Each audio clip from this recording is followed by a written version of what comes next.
Un an après la grande victoire de Badr, les Quraysh de la Mecque n'avaient pas digéré leur défaite. Leur orgueil avait été blessé, leur chef tué et leurs richesses perdues. Cette fois, ils étaient bien décidés à effacer leur humiliation.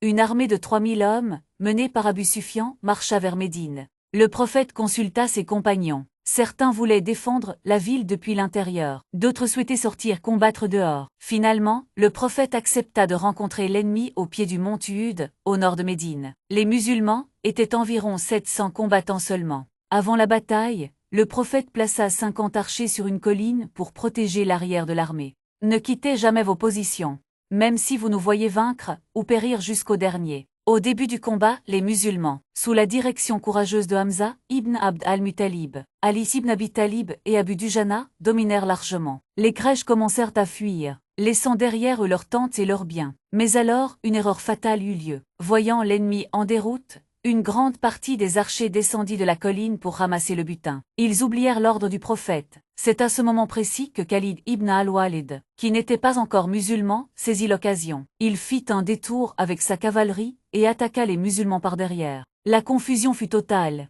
Certains crurent même que le prophète avait été tué. Le prophète fut blessé, une de ses dents se cassa, son visage saigna, et son casque s'enfonça dans sa joue. Malgré cela, il continua à se battre avec courage, appelant ses compagnons à rester fermes. « Venez à moi, serviteurs d'Allah ». Autour de lui, quelques fidèles résistèrent jusqu'au bout, Talha ibn Ubaydallah, Musab ibn Umair et d'autres compagnons héroïques. Beaucoup donnèrent leur vie pour protéger le messager d'Allah. Finalement, les Quraysh se retirèrent, pensant avoir pris leur revanche.